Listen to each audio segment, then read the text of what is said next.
दोस्तों, आप सभी का हमारे YouTube चैनल पर स्वागत है। हम आज सेट का पार्ट 2 लेकर चलेंगे।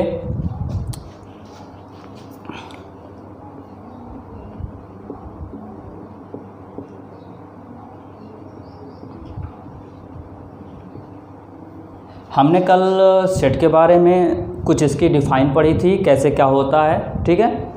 और हमने बताया था इसका सिंबल क्या होता है। हम इसको इस प्रकार लिख सकते हैं, ये इसका क्या हो गया, सिंबल हो गया। और इस पे हम दो विधियां बताए थे। पहली विधि क्या थी आपकी, तालिका विधि थी।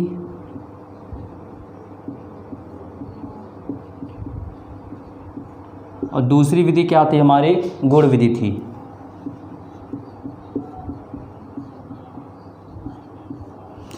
हम सब लोग इसी पर चर्चा किए हुए थे। आज हम चलेंगे इस पे पार्ट 2 पर। आज इन दो विधियों पर हम कुछ क्वेश्चन लगाएंगे। उसके बाद हम चलेंगे समुच्चयों के प्रकार पर, क्या क्या समुच्चयों के प्रकार होता है, ठीक है। तो इतना हम कल पढ़े हुए थे। उम्मीद करता हूँ कि कल वाला वीडियो आपको समझ में आया होगा। बस आप लोग निरंतर बने रहिए और वीडियो को बिना स्किप किए, बिना भगाए आगे धीरे धीरे सब वीडियो को देखिए, आपको एक एक कॉन्सेप्ट समझ में आएगा। चलते हैं, जैसे हम कोई क्वेश्चंस लेते हैं, इसको रफ कर दिया जाए।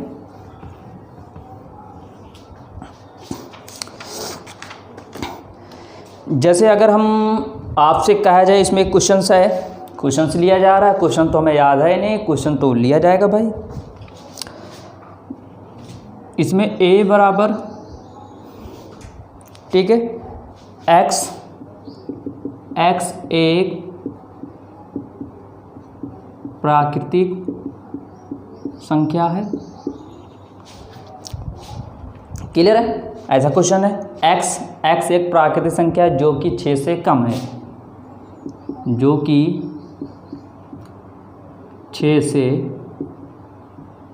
कम है। ऐसा क्वेश्चन है। अब ये कौन सी विधि है, इसमें कह रहा है x एक प्राकृतिक संख्या है जो कि 6 से कम है। कल हमने आपको क्या बताया था कि अगर किसी भी समुच्चय में अगर अवयव लिखा जा रहा है, क्या लिखा जा रहा है, अगर अवयव को लिखेंगे, एलिमेंट को लिखेंगे, नंबर को लिखेंगे, अल्फ़ाबेट को लिखेंगे, तो क्या कहलाता है, वो विधि कौन सी होती थी हमारी, रोस्टर मेथड, मतलब तालिका विधि। इसमें देखो, इसमें गिनती तो कहीं नहीं दिख रही, इसमें क्या, उसी का गुण की व्याख्या कर दी गई, उसी गुण की क्या कर दी गई है, व्याख्या कर दी। तो ये कौन सी विधि है हमारी, गुण विधि। ये क्वेश्चन है, कह रहा आपसे इसको तालिका विधि में लिखिए। तालिका विधि में कैसे लिखेंगे, x एक प्राकृतिक संख्या जो कि 6 से कम है। तो अब बताइए 6 से कौन सी कम प्राकृतिक संख्या आती है। 6 से पहले क्या आता है, 5, फिर 4, फिर 3, फिर 2, फिर 1। बहुत सिंपल है, सिर्फ आपको समझना है। सेट आपका समुच्चय बहुत आसान चैप्टर है। 1, 2, 3, 4 और 5, ये ब्रैकेट हमने क्या कर दिया, क्लोज कर दिया। ये इसका आंसर हो गया। क्लियर है? आपको कहीं पर कुछ नहीं करना है, बस देखना है कि जो चीज़ दिया रहेगा क्या, ये कौन सी विधि है। अगर सपोज दिन मैं आपसे इस तरह दे दूं क्वेश्चंस, a बराबर 2, 4,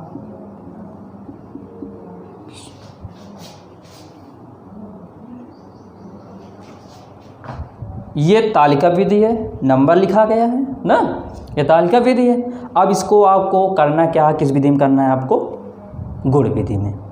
तो करेंगे क्या, आपको एक चीज़ दिख रहा होगा यहाँ पर, ये 2, ये 4, ये 6, ये 8, ये 10, मतलब ये 2 का टेबल दिख रहा होगा। 2 का क्या दिख रहा है, टेबल, मतलब दिखे 2 दूना 4, 2 तिहाई 6, 2 चौको 8, 2 पंचे 10, ऐसे 2 का टेबल दिया गया। आप इसको गुण विधि से लिखोगे कैसे, इसको अगर लिखना तो लिखोगे कैसे गुण विधि से। तो a बराबर क्या बताया गया था, x, फिर क्या बताया गया था, सच दैट, फिर क्या लिखेंगे, x बराबर क्या है, ये 2n। ये 2n हमने लिखा क्यों है, 2n हमने इसलिए लिखा है, ये 2n को हम अगर 1 मानेंगे तो 2 एकम 2, अगर यहाँ से हम यन को 1 मान लें तो कितना आएगा, 2 आ जाएगा। अगर इसी 1 को हम क्या मान लें, 2 मान लें। यन मतलब है क्या, यन मतलब नेचुरल नंबर, प्राकृतिक संख्याएं। अगर 2 तो 2 दूना 4। अगर इसी को हम 3 मान लें तो 2 3 6। तो कहने का मतलब ये है कि ये क्या है, किसका गुणांक है, ये 2n का गुणांक है। 2n का गुणांक है कि नहीं है। तो हम इसको इस तरह भी लिख सकते हैं और लिख देंगे जो कि 2 के गुणांक हैं। बस ऐसे ही आपको गुण विधि और तालिका विधि को करना है। बहुत सिंपल सा है, कहीं पर आपको घबराने की आवश्यकता नहीं है। स्टेप बाय स्टेप हम आपको समझा देंगे, उसके बाद हम चलेंगे आपके एक्सरसाइज पर। एक एक एक्सरसाइज का एक एक क्वेश्चन हम लोग करते हुए चलेंगे, एक एक क्वेश्चन। ठीक है, चले हम आगे। क्लियर है ना, क्या होती है गुण विधि। एक आध एग्जाम्पल और ले लिया जाए। चलिए ठीक है, एक एग्जाम्पल और ले लिया जा रहा है। इसमें लिखा है a बराबर x एक पूर्ण वर्ग है। क्या है, एक पूर्ण वर्ग है। और इसमें दिया है x < 50। ये आपका क्वेश्चन है, ये आपका क्या है, क्वेश्चन। क्लियर है, ये आपका क्या है, क्वेश्चन है। अब ये कौन सी विधि है, हिंदी अक्षर में दे दिया गया है, अल्फ़ाबेट या न्यूमेरिकल वैल्यू है नहीं, इसका मतलब कौन सी विधि है, गुण विधि है। अब कह रहा है x एक पूर्ण वर्ग है, x एक क्या है, पूर्ण वर्ग है। तो लेकिन जो x होगा वो 50 से कम पूर्ण वर्ग। पूर्ण वर्ग समझिए, पूर्ण वर्ग मतलब क्या होता है, जिसका स्क्वायर करने पर वो पूर्ण वर्ग बन जाए। 50 के अंदर क्या होता है, कितना पूर्ण वर्ग होते हैं 50 के अंदर, 4, क्योंकि 2 दूना 4। उसके बाद 9, 3 त्रिक 9।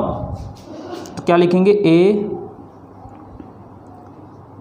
2 दूना पूर्ण वर्ग ना, ये 4 किसी का वर्ग है, किसका वर्ग है, 2 का ना, तो 2 दूना 4, 3 त्रिक 9, 4 चौक 16, 55 25, 6 36, 7 7 49। बस 49 किसका वर्ग है, 7 का है। 36 किसका है, 36 किसका है, 6 का।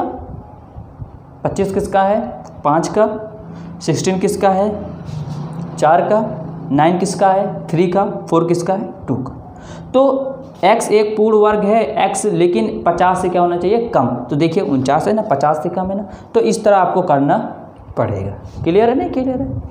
तो ये विधि होती है आपकी गुण विधि और तालिका विधि, जिसको हम बेसिक से कॉन्सेप्ट से समझते हुए आए हुए हैं। ठीक है, तो आई होप कि आपको, आशा करते हैं कि आपको ये समझ में आ गई हो कि विधि क्या होती है। क्लियर है, चलिए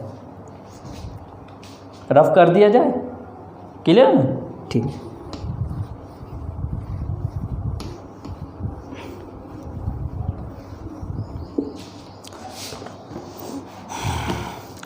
हम सब लोग पढ़े क्या कि सेट क्या होता है, समुच्चय क्या होता है, इसको किस सिंबल से डिनोट करते हैं। क्लियर है।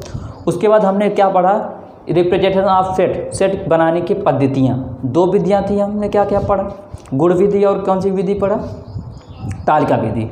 अब आगे हम पढ़ते हैं क्या, इसके प्रकार, टाइप्स ऑफ सेट।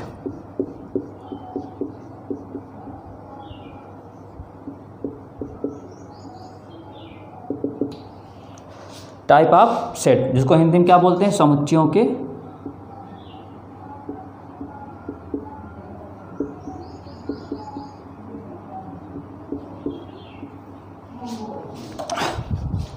प्रकार।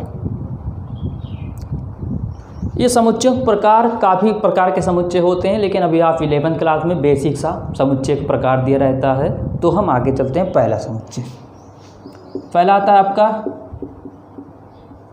रिक्त समुच्चय। क्या आता है, रिक्त समुच्चय, जिसको बोलते हैं क्या, इम्पटी सेट। इम्पटी सेट बोलते हैं। क्लियर है ना। चलिए, ये इम्पटी सेट होता क्या है, रिक्त समुच्चय, ऐसा समुच्चय। रिक्त, अगर आप देख सकते हैं, रिक्त, रिक्त मतलब क्या होता है, खाली जगह ना, स्पेस, ब्लैंक होता है ना, खाली जगह होती है ना। रिक्त मतलब खाली जगह। रिक्त समुच्चय ऐसा समुच्चय जिसमें एक भी अवयव ना हो। क्या कहते हैं उसको? रिक्त समुच्चय। ऐसा समुच्चय जिसमें एक भी अवयव ना हो उसे क्या बोलेंगे? रिक्त समुच्चय। अच्छी तरह पढ़िएगा, ऐसा समुच्चय जिसमें एक भी अवयव ना हो क्या बोलेंगे उन्हें? रिक्त समुच्चय। इसका हम सिंबल, इसको किससे संकेत, इसको दर्शाते किससे हैं? इसका सिंबल क्या है? इसको हम इससे करते हैं, ये केवल, उसके बाद इसका ये सिंबल, ये दो सिंबल है। अगर कहीं पर एग्जाम में इस तरह सिंबल दिख जाए, पूछेगा कौन सा समुच्चय है, ऐसा क्वेश्चन आता है कक्षा 11 में, ऐसा क्वेश्चन एक टीचर बनाते हैं, ऐसा दे दिया जाता है, बताते हैं कौन सा समुच्चय है। तो अगर आपको इस तरह दिख जाएगा, बीच में कुछ नहीं, बीच में ये जगह, ये जो स्पेस दिख रही है, ये बीच में खाली दिखेगी आपको, ये जो स्पेस दिख रही है ये आपको खाली दिखेगी। अगर ये खाली दिखेगी और तो कौन सा समुच्चय होगा आपका? रिक्त समुच्चय होगा। अगर ये केवल अकेला फाई दिख गया तो कौन सा समुच्चय हो गया? रिक्त समुच्चय हो गया। क्लियर है? लेकिन अगर आपको कुछ इस तरह दिखे, अगर आपको कुछ इस तरह दिखेगा तो ये रिक्त समुच्चय नहीं हुआ। क्यों नहीं हुआ? कि हमने बताया क्या अभी, इस तरह अगर आप सिंबल देखोगे, इस तरह सिंबल देखोगे तो इसके अंदर अगर कुछ नहीं रहेगा तो रिक्त होगा, लेकिन ये इसके अंदर आ गया ना, इसका मतलब ये क्या बन गया? एक अवयव। क्या बन गया हमारा? एक अवयव बन गया। क्लियर है? लेकिन अगर अकेला ये ना होकर ये भी ना होता और कुछ अकेला इस तरह होता तो ये कौन सा समुच्चय होता? हमारा रिक्त समुच्चय। तो समझ में आया रिक्त समुच्चय क्या होता?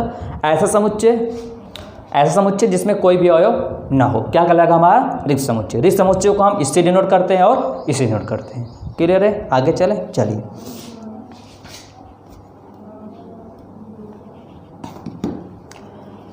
अगला आपका है परिमित तथा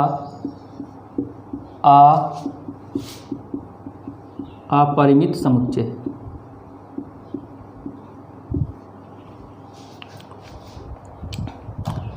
ये परिमित और अपरिमित समुच्चय होता क्या है? इनफाइनाइट, या तो कहा जाए फाइनाइट और इनफाइनाइट, इसको अंग्रेजी में बोलते हैं फाइनाइट और इनफाइनाइट। परिमित, अपरिमित। परिमित मतलब ऐसे समुच्चय जिनकी काउंटिंग की जा सकती है, जिनको हम गिन सकते हैं, उन्हें क्या बोलेंगे? परिमित समुच्चय। जैसे अगर हम यहाँ लिखेंगे 1 2 3 4 5, आप गिन सकते हो 1 2 3 4 5 गिन सकते हो ना, ये कौन सी हो गई? परिमित हो गया। अगर हम अपरिमित की बात करें 1 2 3 4, क्या आप गिन सकते हो? नहीं गिन सकते ना, तो इसका मतलब ये क्या हो गया? हमारा अपरिमित समुच्चय हो गया। परिमित क्या होता है? ऐसे समुच्चय जिनको गिना जा सकता है, जिनकी संख्याएं स्पष्ट हों, वो क्या होता है? परिमित समुच्चय। अपरिमित समुच्चय क्या होती हैं? ऐसे समुच्चय जिनकी संख्याओं को गिना नहीं जा सकता, जो कि स्पष्ट ना हो, वो क्या कहलाएगा? हमारा अपरिमित समुच्चय। ठीक है ना? इसमें कोई दर्शाने वाला सिस्टम नहीं है, क्या कैसे दर्शाएंगे, ऐसे ही आएगा क्वेश्चन और बताएगा कौन सा समुच्चय है, कौन सा समुच्चय नहीं है। क्लियर है? चलिए आगे चलते हैं।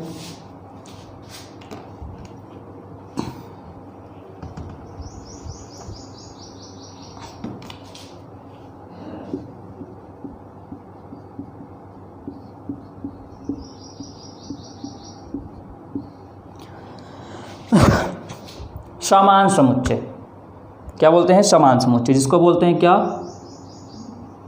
Equal set. समान समुच्चय। समान समुच्चय होता क्या है? समान समुच्चय होता क्या है कि ए का अवयव बी में हो और बी का अवयव ए में हो। समझ रहे हैं?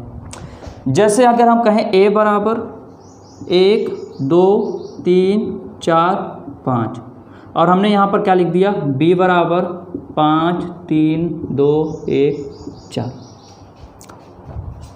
ये काउंटिंग कीजिए 1 2 3 4 5 इसमें है, 5 इसमें है। लेकिन अभी हमने क्या बोला? a का प्रत्येक अवयव b में हो और b का प्रत्येक अवयव a में हो। तो क्या कहलाएगा हमारा समान समुच्चय, इक्वल सेट। क्या है देख सकते हैं, यहाँ 5 है, यहाँ 5 है, यहाँ 4 है, यहाँ 4 है, यहाँ 3 है, यहाँ 3 है, यहाँ 2 है, यहाँ 2 है, यहाँ 1 है, यहाँ 1 है। तो that is called that equal set, समान समुच्चय। इनका अवयव इसमें होना चाहिए और इसका अवयव इसमें होना चाहिए, क्या कहलाएगा हमारा समान समुच्चय। जैसे एक एग्जांपल और ले लें, a बराबर ADEF, अब b बराबर FEDA। आप देख सकते हैं 4 इसमें 4 इसमें है, a यहाँ, D यहाँ, D यहाँ, E यहाँ, E यहाँ, F यहाँ है। तो ये कौन सा समुच्चय हो गया, समान समुच्चय। क्लियर हुआ नहीं क्लियर हुआ? तो ये होता है क्या, समान समुच्चय। फिर से एक बार देखिए, रिक्त समुच्चय क्या होता है, ऐसा समुच्चय जिसमें एक भी अवयव न हो, क्या कहलाता हमारा रिक्त समुच्चय। उसको हम 2 सिंबल से डिनोट करते हैं, एक तो ऐसा, एक तो ए। अगला है परिमित और अपरिमित। परिमित मतलब फाइनाइट, अपरिमित इनफाइनाइट। फाइनाइट मतलब काउंटिंग हम कर सकते हैं, वह समुच्चय जिसकी हम काउंटिंग कर सकते हैं, जिनको हम गिन सकते हैं, क्या कहलाएगा हमारा परिमित। और जिनको हम नहीं गिन सकते वो क्या कहलाएगा हमारा अपरिमित कहलाएगा। क्लियर है? समान समुच्चय क्या होता है, ए का प्रत्येक अवयव बी में हो और बी का प्रत्येक अवयव ए में हो, तो क्या कहलाएगा हमारा समान समुच्चय। क्लियर है? आगे बढ़े, समझ में आ रहा है बच्चे, समझ में आ रहा है ना? चलिए भाई,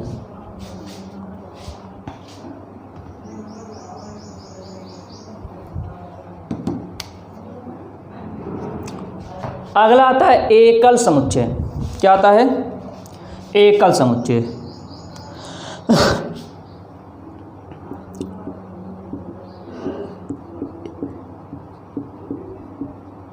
जिसको बोलते हैं क्या, सिंगल सेट।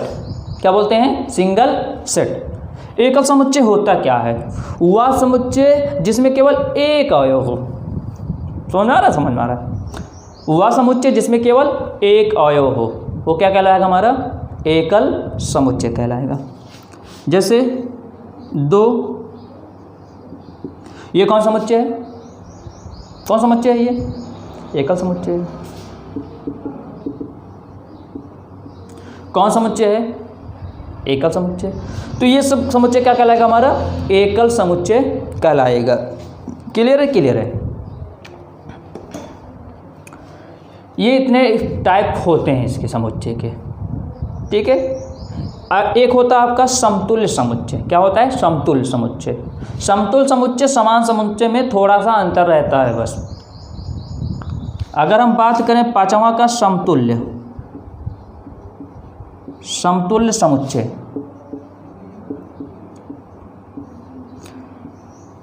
सिमिलर सेट जिसको बोलते हैं। समतुल्य समुच्चय होता है क्या है, ए 1 2 3 4, बी 5 6 7 8।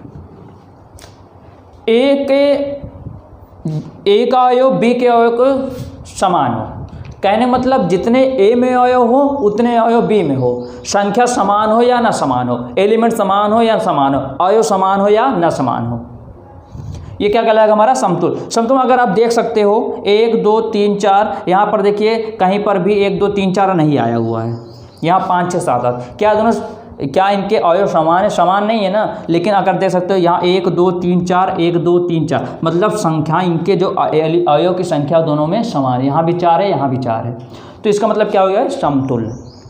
तो आप बिल्कुल भी इनमें और इनमें बिल्कुल भी कन्फ्यूज मत होना। समान मतलब समान से आ रहा, समान मतलब कि इनके अवयव भी समान हो, समतुल्य मतलब इनके जो समान तुलना करने का। अगर हम इनके समान तुलना करें तो इनमें भी 4 है, इनमें भी 4 है। अगर हम देखें तो क्या है, इनमें भी 4 है और इनमें भी 4 है।